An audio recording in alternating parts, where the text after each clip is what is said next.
दिया। Hello student, good morning all of you. Today I read व्याकरण सुधा class 3rd part 8। Topic है विशेषण। आज इस पार्ट में हम विशेषण के बारे में पढ़ेंगे। विशेषण क्या होता है, किसे कहते हैं विशेषण, विशेष्य किसे कहते हैं। संज्ञा या सर्वनाम शब्दों की जो शब्द विशेषता बताते हैं उन्हें विशेषण कहते हैं। जैसे राधा बहुत सुंदर लड़की है, तो राधा की विशेषता क्या है, सुंदर होना। तो इसमें जो सुंदर है वो विशेषण कहलाएगा, क्योंकि सुंदर राधा के बारे में बोला गया है। राधा संज्ञा है और आपकी इस परिभाषा में वे शब्द जो संज्ञा और सर्वनाम की विशेषता बताते हैं उन्हें विशेषण कहते हैं। अब अगला आता है विशेष्य। विशेष्य किसे कहते हैं, विशेषण जिन शब्दों की विशेषता बताते हैं उन्हें विशेष्य कहते हैं। अर्थात वे शब्द जो विशेषण की विशेषता बताएं, जैसे सुंदर फूल, जैसे एक दिया है फॉर एग्जाम्पल सुंदर फूल। तो सुंदर यहां पर क्या है, फूल कैसा है, सुंदर, तो यहां विशेषता बताई जा रही है, तो इसे हम विशेषण कहेंगे। फूल आपका विशेषण हो गया। अब सुंदर क्या है, सुंदर है फूल, तो विशेषण किसकी विशेषता बता रहा है, फूल, तो फूल यहां पर विशेष्य होगा। अर्थात वे शब्द जो विशेषण की विशेषता बताते हैं उन्हें हम विशेष्य कहते हैं। जैसे मोटा लड़का, तो मोटा विशेषण है और लड़का विशेष्य।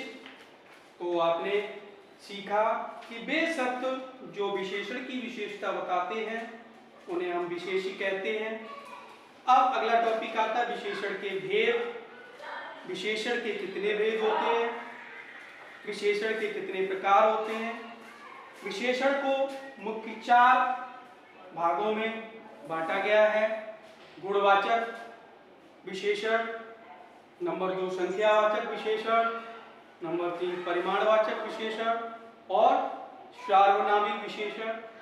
तो सबसे फर्स्ट गुणवाचक विशेषण। गुणवाचक विशेषण किसे कहते हैं, जो विशेषण शब्द संज्ञा या सर्वनाम के गुण, दोष, स्वभाव, दशा, काल, आकार, रंग रूप के विषय के बारे में बताते हैं उन्हें हम गुणवाचक विशेषण कहते हैं।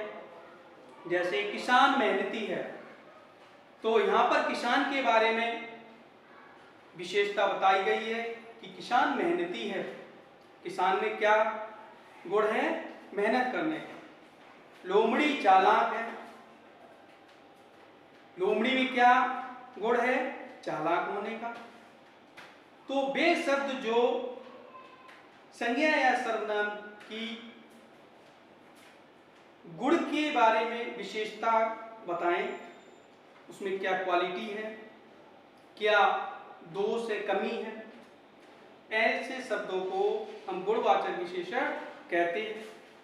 जैसे पुरानी, सुंदर, खुश, अच्छा, रंग, मोटा आदि, ये कुछ गुणवाचक विशेषण के उदाहरण हैं। नंबर 2 आता है संख्यावाचक विशेषण।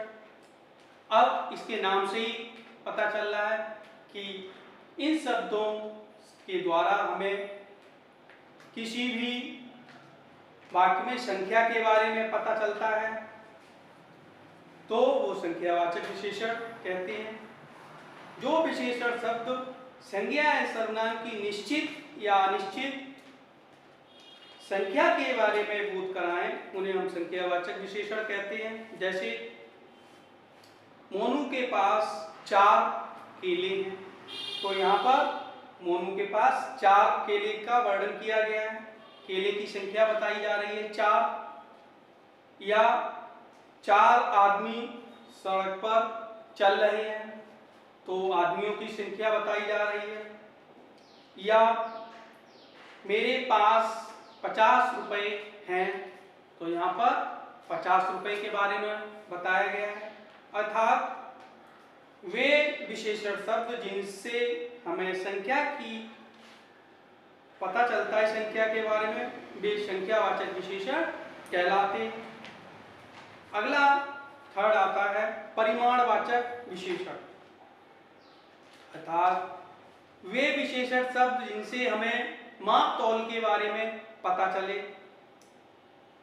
जैसे 1 मीटर, 2 मीटर, या 1 किलो, 5 किलो, 4 किलोमीटर, जिनसे माप तौल, दूरी के बारे में पता चले।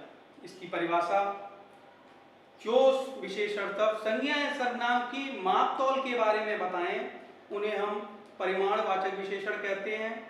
एग्जाम्पल के लिए, थोड़ा दूध पी लो, मैंने 1 मीटर कपड़ा खरीदा है।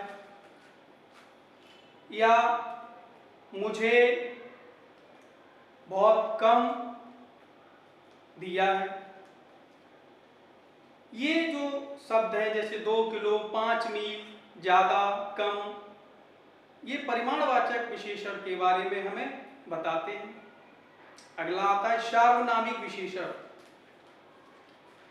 वे सर्वनाम शब्द जो हमें शब्दों से पहले आकर विशेषण का काम करते हैं, वो सार्वनामिक विशेषण कहलाते हैं। जैसे ये फल अच्छे हैं, यह बगीचा सुंदर है, इस फूल पर तितली बैठी है।